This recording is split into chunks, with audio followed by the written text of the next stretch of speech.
Swayam Prabha. Digital India. Educated India.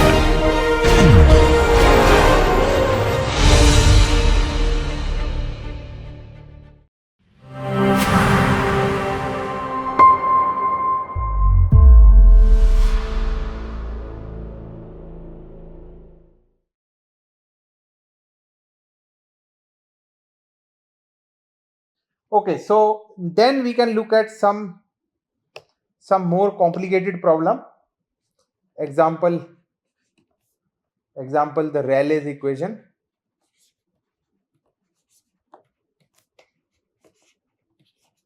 The Rayleigh's equation.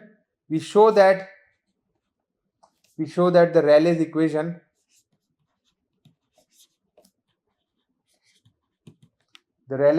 is given by x double dot plus epsilon x dot square minus 1 plus x is 0, and we have to show that this Rayleigh's equation, which is given by this case, has a limit cycle for all epsilon greater than 0. Right? So this is what we want to show. Okay. So then again, this is a second order ODE. So let me first convert this into a system of two first order ODEs.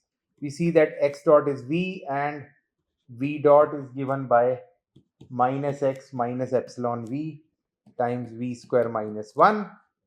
And from here we can find that the equilibrium is x is equal to v equal to 0. And of course, the Rayleigh's equation is not exactly a circle around the equilibrium point. So we will have some sort of a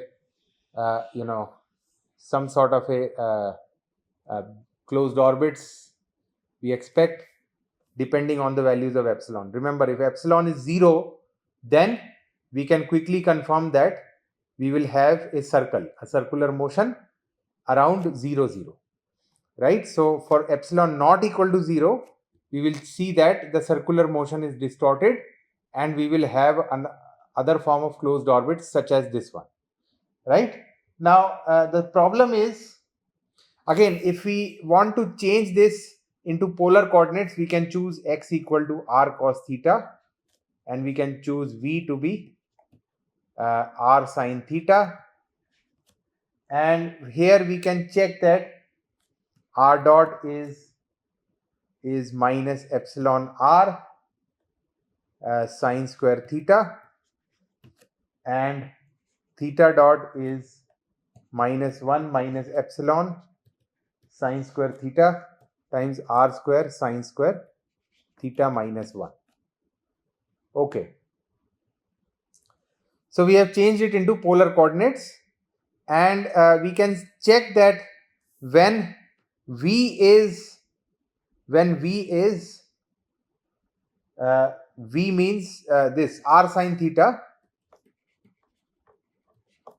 is greater than 1, then I have, well, r sine theta, right?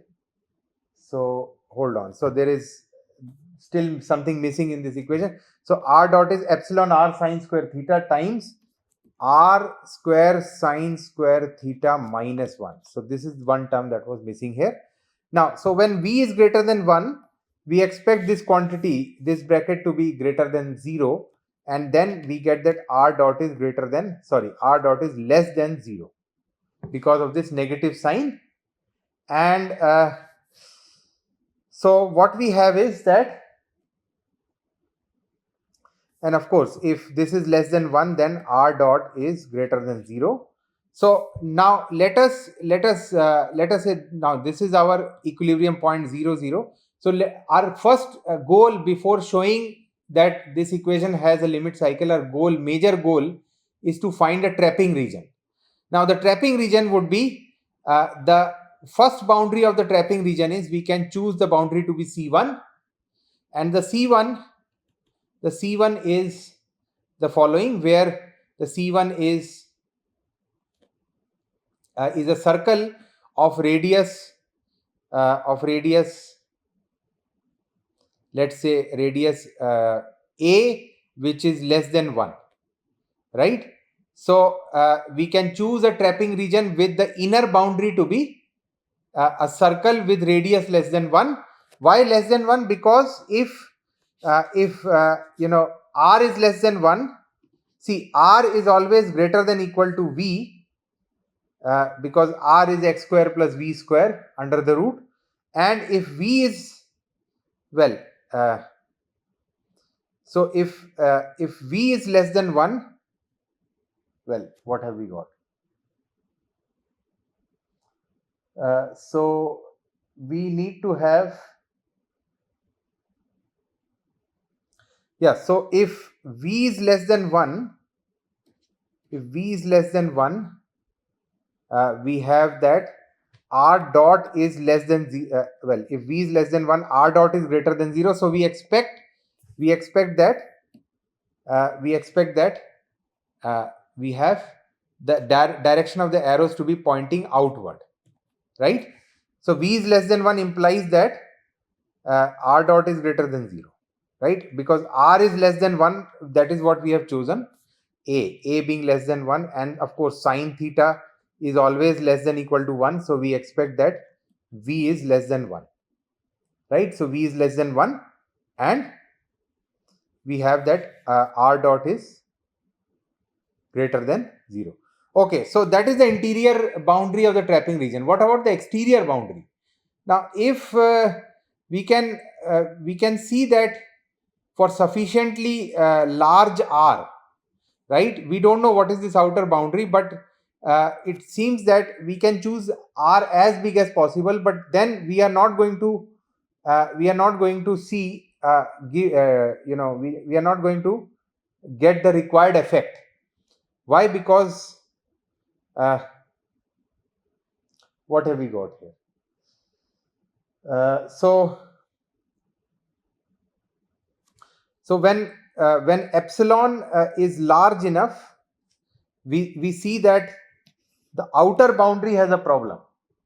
Okay, so coming back, what we have is that in this Rayleigh's equation there is an important quantity that we overlooked, and the quantity is this quantity sitting here inside the bracket. Notice that the nonlinear term in the Rayleigh's equation is x dot epsilon x dot times x dot square minus 1. So we can see that we know that epsilon is positive, but if x dot at x dot equal to 1, around x dot equal to 1, this nonlinear term changes sign, right? So which means that if x dot is less than 1, this nonlinear term will be negative, and if it is greater than 1, the nonlinear term is positive, right? So I know that my x dot is v. So we expect that I want that this quantity should be positive. So if my v is between 1 and minus 1, then my nonlinear term will be positive, okay, which is this quantity here. Okay, it has a minus sign, so we put a minus sign here. So this will be positive.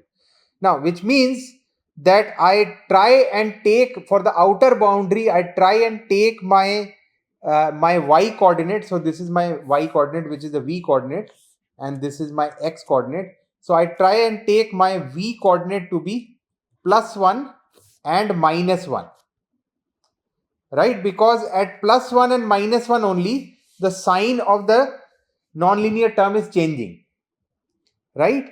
And we can check. So that is, we expect that when this is the case, when v is less than mod v is less than 1, we expect that this term is negative. Sorry, this term is positive and otherwise negative. And then we can check that depending on x, if x is negative, we have r dot to be positive. So we need to figure out what are these values of the boundary. So we have figured out what is the y value or the v value of the outer boundary. For the x value, we can check that The x can be between any range a and b, right?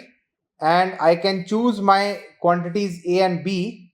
Well, a and b are the points where the line v equal to 1 is hitting the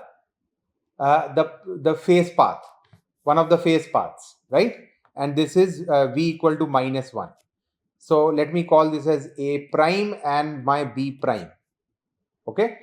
Now what I want is my a is greater than b is less than 1, is greater than 1, right? So 1, the inner boundary is a circle with radius less than 1. The outer boundary will be some region with parameters greater than 1, right? Why greater than 1? Because v equal to 1 is the straight line, so we expect this distance from the origin to be greater than 1, right? So we can choose any such region, and we can show that for such a region r dot is negative, and hence we arrive at this trapping region. Now notice that this a and a prime and b prime could be arbitrary as long as this inequality is satisfied, right? And that concludes our discussion on the trapping region here. And the moment we are able to find the trapping region, we find that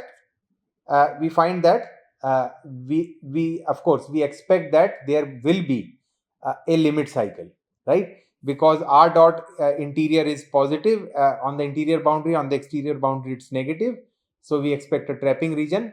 And of course there is no equilibrium point as well. The equilibrium point is outside the trapping region, right? So well, we expect that there is a limit cycle, but eventually we have to show that there is indeed one limit cycle.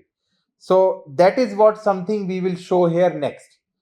So we have first found a trapping region here, right? So this is my trapping region. So what we have is the phase plane, the phase path of the system.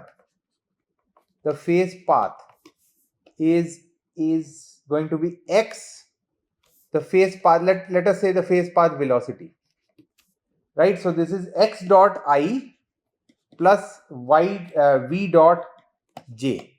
Remember, our variables are x and v, right? So x is along the I direction and v is along the variable along the y direction. And of course x dot is given by v, so this is v times I, and v dot is given by this quantity, is given by the equation itself. So v dot is this quantity here. So this is minus epsilon v square minus 1 plus x j. Okay. So then what we have is that if we were to take, let me draw that diagram again. So this is the outer boundary. This is, well,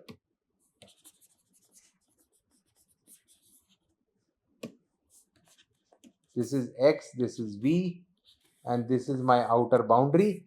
And I'm saying that, let us say the trajectory, the phase path makes an angle some, let's say alpha with respect to the normal. So this is my normal. And let's say that if we were to find what is this phase velocity along this side of the phase path, then we can project this phase velocity along the normal to this side. We see that this is equal to vi minus this quantity, so vi minus epsilon times cos alpha I plus sin alpha j, right? And we see that this is going to be minus x sin alpha plus v cos alpha plus epsilon sine alpha 1 minus v square, and we see that this is less than we saw that this is a, this is b, this is a prime, and this is b prime. So this is less than minus b sine alpha plus 1 plus epsilon, right? So we just take the maximum value, so we hence the inequality. Okay, so what we want to show is that for sufficiently large b, for sufficiently large b, we expect that b sine alpha, whatever be the alpha value, will always be greater than 1 plus epsilon, right?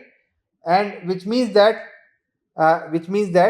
this quantity, this phase velocity, this x dot I plus v dot j will always be less than 0. That is, for sufficiently large b, this is always going to be less than 0 because of this inequality, and hence r dot, since v dot, this quantity, right? So hence we had that r dot was less than 0. So that's the first proof here.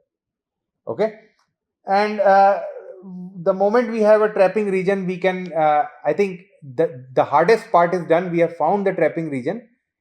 We have to eventually solve this Rayleigh's equation to indeed find that there is a limit cycle, and that can only be done through computer simulations, right? At this point, analytically finding a limit cycle will not be possible. Okay, so indeed simulations have shown that for epsilon positive there is a limit cycle. Okay, so so how much? Well, let us now look at we have so far just dealt upon cases which are more mathematical in nature rather than physically motivated. So let us look at the physically motivated equivalent of such a system, right? So what I'm trying to say is we are looking at a realistic mechanical system with a limit cycle, a realistic mechanical system with a limit cycle. And what we want to show is typically, again, we are going to go back to our box connected to a spring. So here is a spring which is connected to a box, and we have this as the velocity, this as the mass, and the velocity v will depend on certain factors, for example the friction, and the equation of motion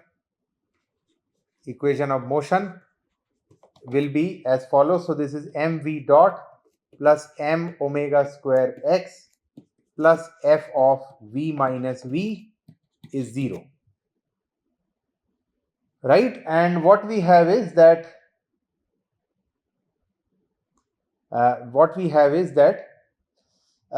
we have that v is x dot, that's our variable, and f, this quantity f is typically the friction force. This is the friction, that's why it depends on the velocity. Now for a smooth surface we can quickly neglect friction and we can come back to the situation where we are talking about simple harmonic motion, but that is something we don't want to do. But in this case we see that quickly we can see that the equilibrium position is given by solving this part of the equation. That is, for at equilibrium we have that v dot is 0, there is no net acceleration, so no acceleration, and we see that my equilibrium position x comes out to be mod of f by m omega square, right? Why mod? Because I have just taken the minus so that it gives us a positive value. And we can check that again about this equilibrium. We can linearize about x, and we see that x comes out to be m times x double prime plus m omega square x. We have linearized the system now, plus f prime v times x dot is equal to 0, right? And we see that this is going to be f of v, and we can quickly check that f of v typically is a friction force, so it is typically increasing with v. As you increase v, the friction force increases. So what it means is that f double, since f is a monotonically increasing function of v, we expect that f double prime v to be equal to be positive, and which means that this equilibrium is a stable equilibrium. Why? Because the position vector x, the position x is going to be the minima. It's going to be the minima of the corresponding potential. The potential is being given by these two terms. Okay, so that is quickly from the simple harmonic motion. And what we expect is, well, the equilibrium is minima, so it's a stable. And if we try to plot the phase plane, so x versus v, we see that this is going to be so what have we got? So well, the friction force is a monotonically increasing, so it decreases with decreasing v and increases with increasing v.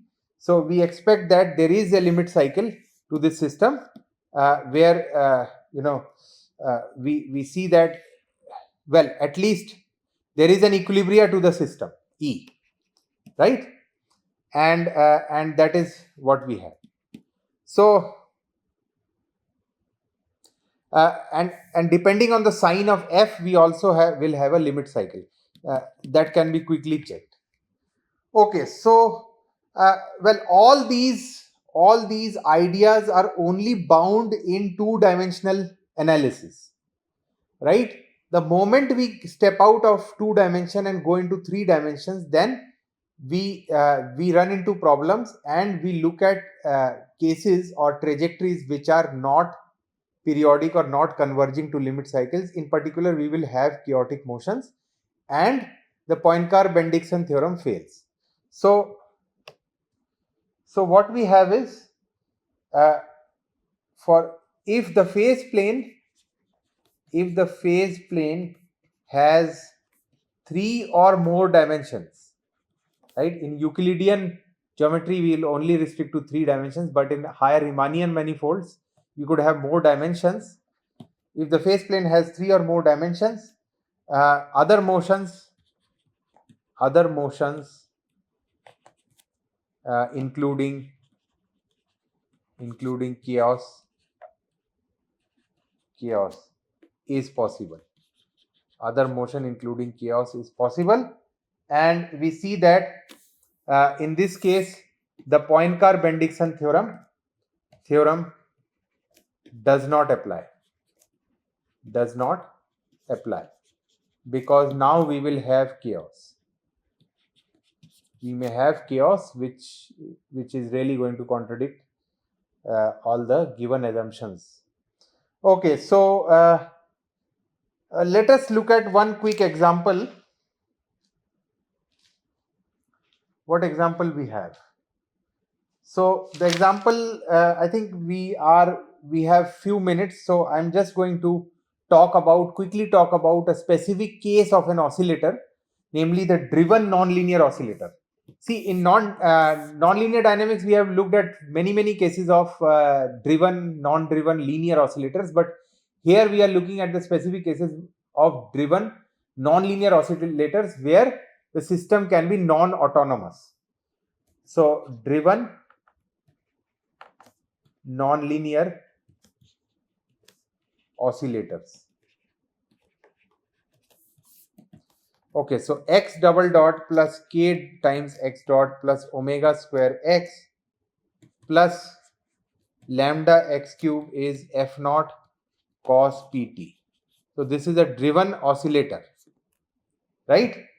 And we see that my dimensionless variable x is f naught by p square, and my s is p times t, and we see that what have we got? X is f naught by p square, s is p times t, and we have a non-autonomous system. We have a non-autonomous system, and where the Poincare-Bendixson theorem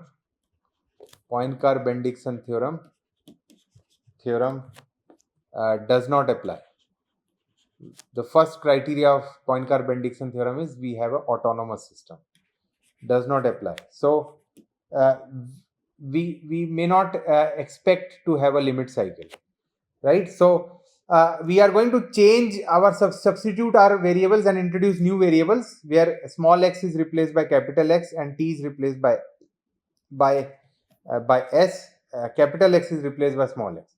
And when we do that, we see that the new set of equations are x double prime plus k by p times x prime plus omega by p whole square x plus, well, we have 1, 2, 3, 4 terms plus epsilon x cube. So that is the nonlinear term here, right? Where epsilon is f naught square lambda capital lambda divided by omega to the power 6 p to the power 6, right? And this is equal to cos ps. So the p goes. Okay.